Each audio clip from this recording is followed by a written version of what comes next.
Hi, friends. Welcome to today's message. We're just going to jump right in. I've tried to record this a couple of times now and have had to stop and kind of reset because this is a more complex topic. In my opinion, this is talking about, well, let's just start with how you'll know this message is for you. You'll know that this message is for you if you are someone who has been intentionally focusing more of your attention around understanding the ways that you play into certain emotional loops. And what I mean by that is that there's been some kind of recent awareness around a relationship pattern, and I was getting more so concerned with romantic relationships. Maybe you've realized that you attract similar kinds of partners even though you don't intend to, or you're just kind of being faced with similar scenarios within relationships. This can also present itself, I was getting, as like um, a kind of observation around certain relationship dynamics that are maybe happening intergenerationally that you don't want to repeat, or maybe pass along to your children if you have children.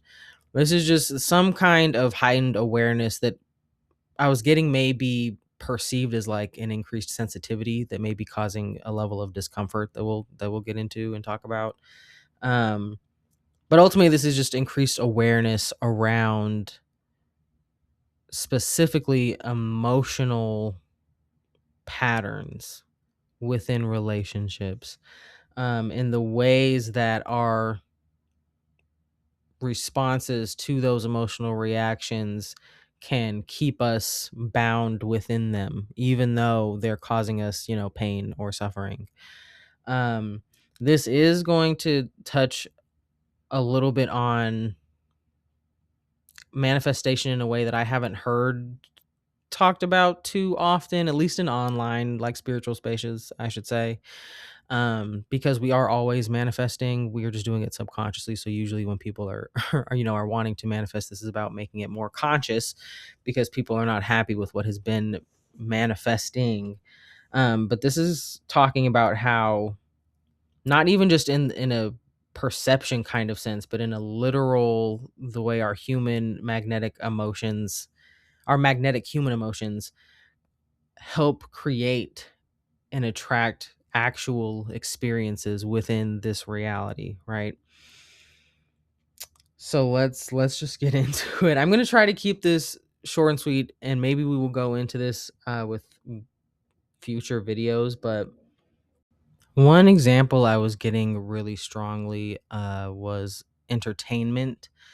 And I want to take just a second to clarify that I'm not attaching a connotation of enjoyment to the word entertain. This is talking about becoming more and more aware about what it is that holds our attention and entertains us. And an example that I can think of is like when you're scrolling on YouTube, all right, and say like eventually you will come across like a Karen video, right? A Karen video where someone is like getting karma that, based on whatever limited information you're presented in the video, it seems like that was deserving, right? Like, oh, they got their instant karma. Good, great. I enjoyed watching that. You keep scrolling and eventually you come across another video that is, I don't know, some kind of sad video where you learn again that someone who is undeserving of some kind of injustice is experiencing that injustice. And maybe you go to the comments and you see a bunch of other people that are like, oh, how unjust, this person doesn't deserve it, whatever, whatever. Maybe you comment, maybe I don't know, maybe whatever. But right, there's the kind of entertainment even in experiencing, I should say, like less desirable or more um, negative forms of emotion, right? You still get something out of that experience, out of the quote negative experience, even if it's this feeling of like self-righteousness, like, oh, I'm going to pat myself on the back because I'm such a good person for feeling sad in the appropriate times, right? Like it's that kind of thing, this loop, this multi-layered, like, I'm entertained by certain experiences, certain situations. It doesn't matter, whatever the kind of uh like Mad Lib, insert whoever it's happening to. This is the kind of situation and this is the energy that evokes an emotional response. And because we are existing in this universe with everything else, what you're telling the universe is, yes, more of that, please. Yes, more of that, please. I enjoy watching that. It doesn't matter whether or not you think that person is deserving or not. You are entertained by the scenario, right? And in media, popular media, whether it's movies, whether it's music, whatever, video games, um, are often reflective of society's collective hopes and fears. So when we're talking about how we contribute to certain scenarios in our life, to certain, patterns, to these loops, even when they cause us pain, it might be helpful to stop and ask if you are entertained by it. And this is where it gets difficult to talk about these things, because this is not at all saying you deserve this. This isn't saying you created this, literally. You know what I mean? It's not that. These conversations are difficult to have, especially within the span of a, you know, however long YouTube video. So please, I hope that you are not walking away with this feeling like some kind of guilt or shame, or like I'm saying that you are deserving of these, these emotional experiences. This isn't about that. This is about trying to deconstruct how it is, or how it has come to be, that observing traumas has become comforting in a way, or we have been conditioned by, the presence of it so much that we've tuned down that sensitivity to where it has just become too difficult or too intense or too overwhelming to deal with the emotions. So instead, right, there's this conditioning that it is preferential, um if for no other reason than because it's familiar, right? The human mind and body does a lot of things to try to keep us comfortable.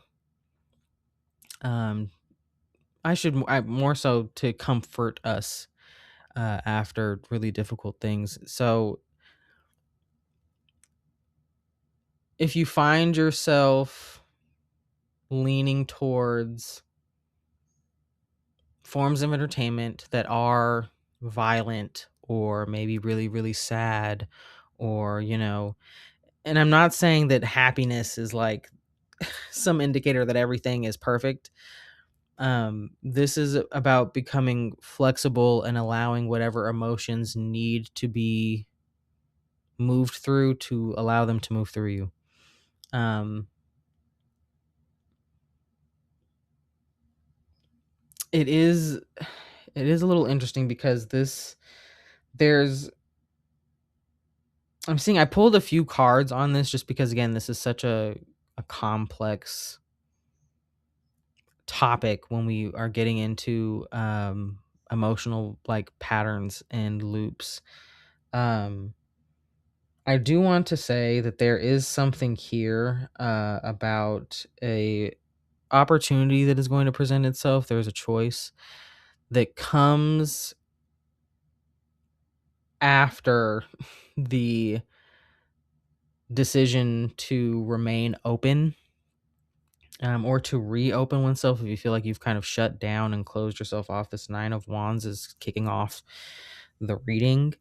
Um, but there's a choice that's made to step outside of this looping, this pattern, this whatever it is that has created a desire within you to shut off the level of sensitivity that you have, that wants you to suppress or completely stomp out the kinds of emotional responses that you have. Um, this also could really be talking about, I'm getting heavily, that you may have just been exposed to some really nasty things, you know. This is talking about after there's a choice to open yourself up again or to remain open after, some kind of heartache, an opportunity will present itself for a completely new beginning. Um, One that is, I'm literally seeing this is about balance. This is, I'm seeing like a resurgence of like wonder. I'm getting specifically, feeling like there are things to be.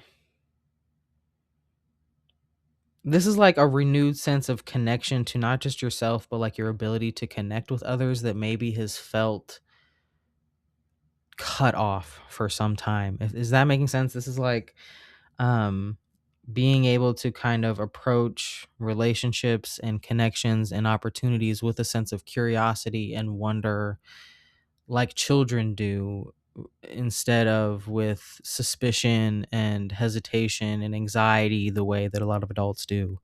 This is, um again, becoming aware of like the patterns and the loops that exist around you, but remaining steady and centered in yourself, not having to lend, your own emotional energy to it or getting swept up in it.